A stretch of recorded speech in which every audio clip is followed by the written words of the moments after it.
The rabbi has expressed his opinion going back nearly 3 decades that it is permissible to enter the Temple Mount and that one should have Tekhelet in one's tzitzit. Nowadays, these positions are much more widely accepted. What is the rabbi's perspective regarding this development? It is true that for nearly 30 years I have been expressing my view that it is definitely, without a question, permissible to go up to Haredi. The same is also true, as you say, with regards to Tekhelet in tzitzit. In both these matters, the facts, the halachic facts, the historical facts, the scientific facts are all very clear, and I think this is the essential reason that over time, although very gradually, nevertheless it is clear that over time more and more people have become much more open-minded and willing to hear such positions. People have discovered that the claim that it is without a doubt asur, prohibited, to go on to Haredi, the Temple Mount, according to halakha, is simply not true. Very often one hears this claim made in the name of the posek, the Magen Avraham, for example. But when one looks at the Magen Avraham, one discovers that what he is talking about is entering the azara, that a very specific part of the temple area, which constitutes a very small portion of Haredi today, as we have it before us today. Haredi today, over 5/6 of that area is definitely mutar b'knisa. It is permissible to go into 5/6 of the area of Haredi. It is only a very small part of the area which is asur, and it is quite clear and not very complicated to know roughly where those areas are. So one can always take an extra area beyond what we think is that area, not just think based on many proofs and indications that we have, both from the halakha and from history, etc., archaeology, and add to that area an extra buffer zone, so to speak, halachically speaking, a halachic buffer zone, to be certain that we're not entering that area.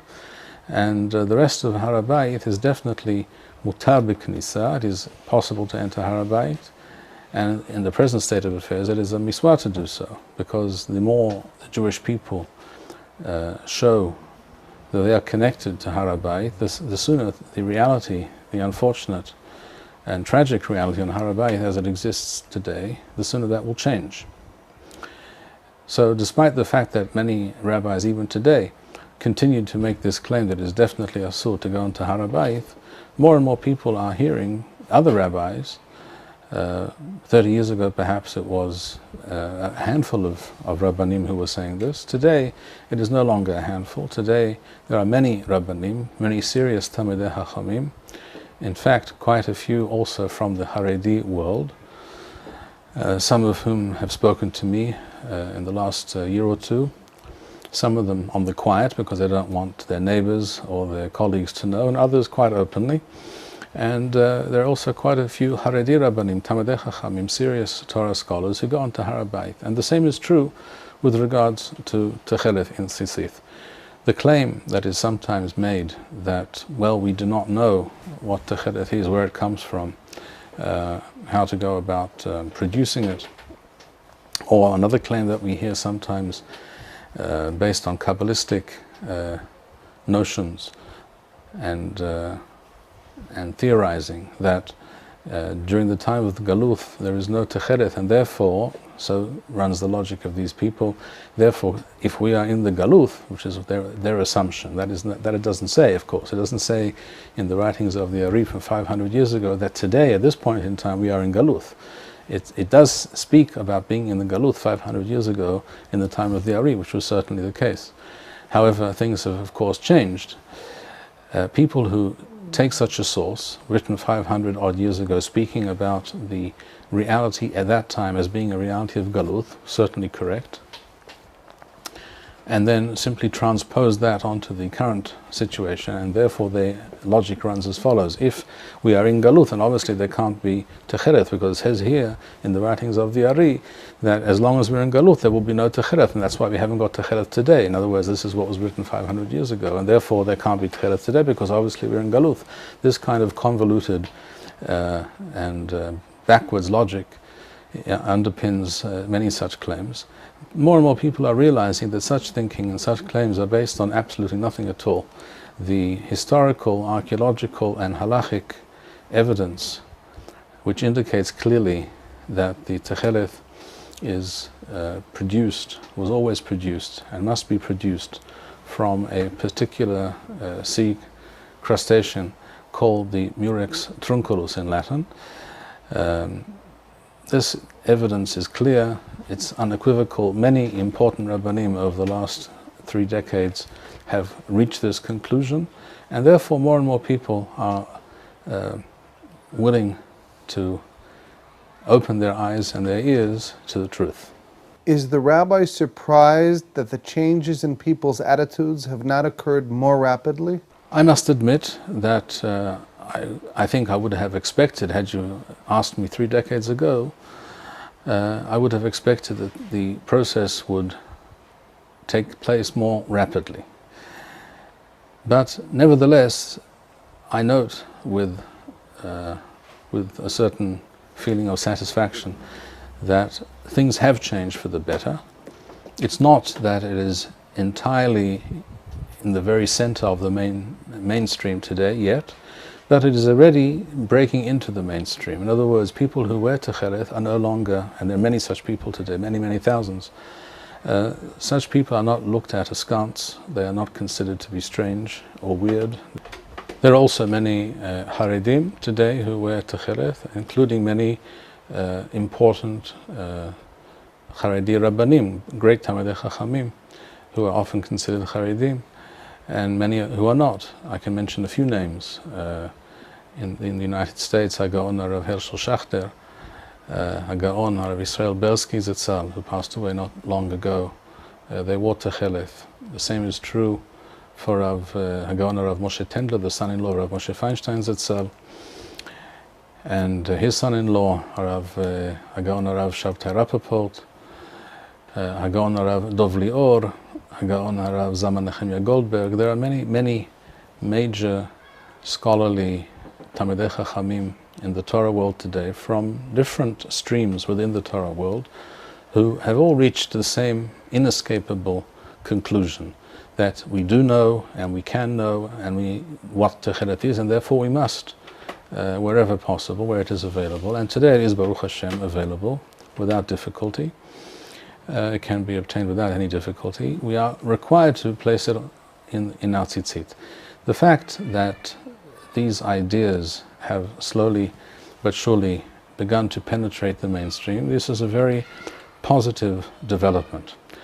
On the other hand, I must say with some chagrin that, and some surprise, that in the Dati Le'umi, the national religious world, particularly the more Torani, the more Torah-oriented segments of that world, as distinct from the Haredi world, shall we say, have not got on board with these ideas more openly, more clearly, more emphatically.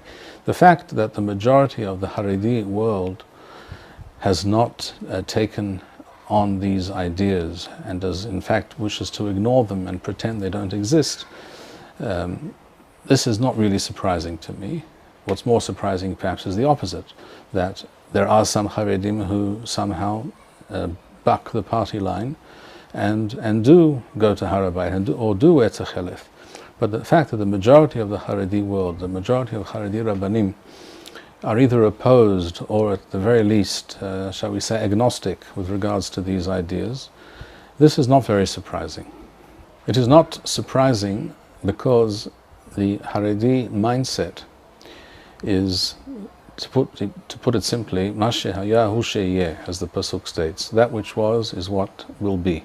In other words, the form of Judaism that we all grew accustomed to in the Galuth, those miswoth which we were able to keep in the Galuth, those areas of Jewish existence and Jewish action and Jewish learning that were part of Galut mode Judaism, that is Judaism.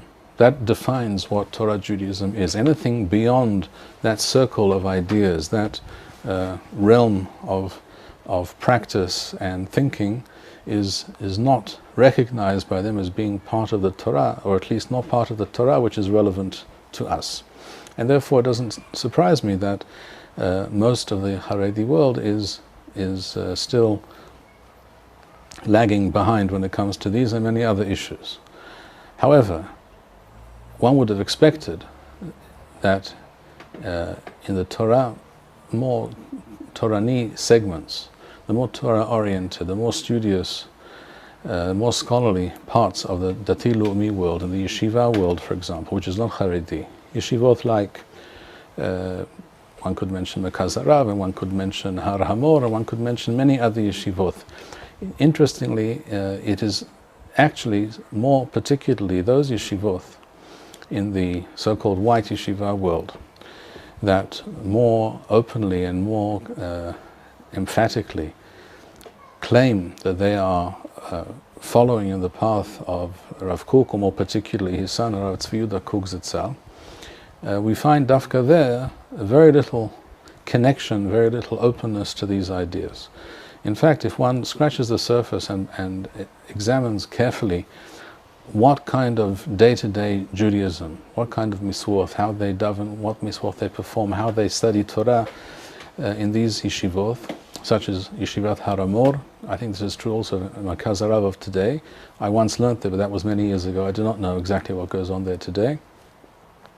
One sees that there is very little difference, in truth, between the Torah that they study and the Torah that the Haredim study. The way the Torah is studied, the way the Torah is understood, certain assumptions that are made, and also when it comes to actual practice of the Torah and of the Misvot. It is particularly in these yeshivot that we find where they speak and claim very correctly that we are studying, or we should be studying and living Torah Eretz Yisrael, the Torah of Eretz Yisrael, which they claim very correctly, is substantively different, higher, deeper, more profound, and more comprehensive than the Torah of Chutz La'aretz in every way. You would expect that in these yeshivot, these Rabbanim would be the first to examine the facts regarding Harabait and the facts regarding Tekhelet and many other issues. These are just examples. And would actually go ahead and do something about it and actually put their money, so to speak, where their mouths are. They would actually turn into a real world reality, that which they speak about on a hypothetical level. Unfortunately, this is not the case. And I think this indicates clearly a very serious lacuna in that stream of Torah Judaism today. Again, with regards to the Haredi world, I understand very clearly where they're coming from, what their mindset is, why it is so, and that it will not change very quickly.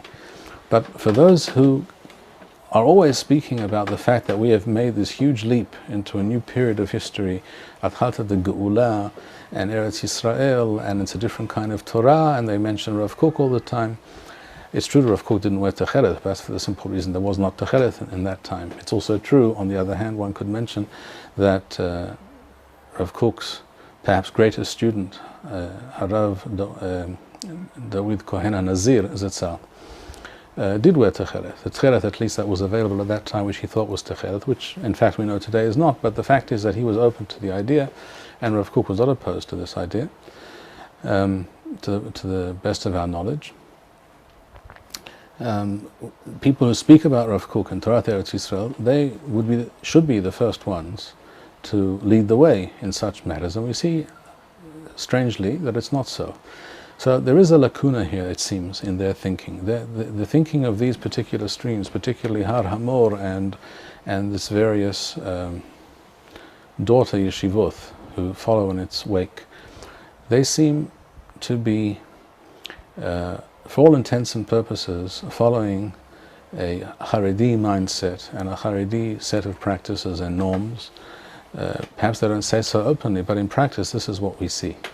I can recall here briefly the fact that with regards to a certain bracha in the Shmoneh Esrei, which begins properly with the word La Meshumadim al Tehithikwa, and in many nuschot it starts with the words La Malshinim or Wala Malshinim al Tehithikwa. I once pointed out to a student when I was a student in Merkaz Arav many years ago, I pointed out to a fellow student that the correct Girsa, as it appears in all the correct uncensored sources, is La Meshumadim al Tehithikwa, perhaps La Meshumadim Wala Malshinim, which is why it has a well in some nuschot, and I pointed this out to him, and for some reason, I don't know why he did so, he turned to a certain Rav, Rav Tzvi Tau, who was then at that time connected to Merkaz Harav, and today is associated with Har Hamor, is the Nasi of Har Hamor, and he apparently ran this by him, and Rav Tau was very upset with this idea. How can someone suggest that we change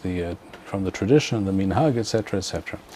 I'm not here to argue this point now, because the facts are very clear. There's no doubt whatever that the original nusach is La Meshumadim and perhaps Wala Malshinim, if you wish to add that word, Al Tehithikwa. And this is also the original nusach Ashkenaz, as today we know, and we can prove from books that were printed based on manuscripts written 800 years ago regarding nusach Ashkenaz. I'm not here to argue that point. I am here to state that we see that line of thinking is very typical and underpins much of what is said and what is taught in these yeshivot. And that is, I think, surprising, and I think also most unfortunate.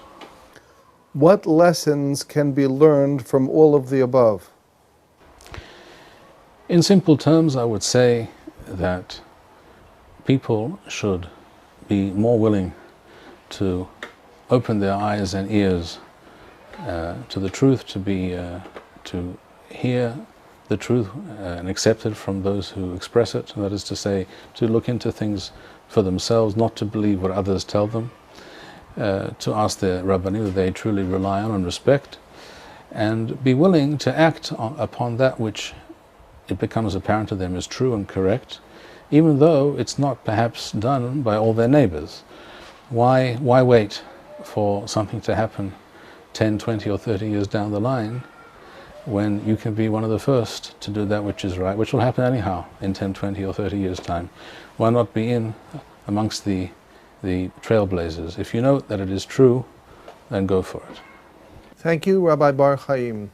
We would like to encourage our viewers to share these videos with friends and send in your responses. We would also like to suggest the following opportunity to our viewers. If you identify with Rabbi Bar-Hayim's message and would like to sponsor or dedicate a video interview with the rabbi in honor or memory of a loved one, if you would like to obtain Birkon Nusach Eretz Yisrael or invite the rabbi for a speaking engagement, please email us at office@machonshilo.org.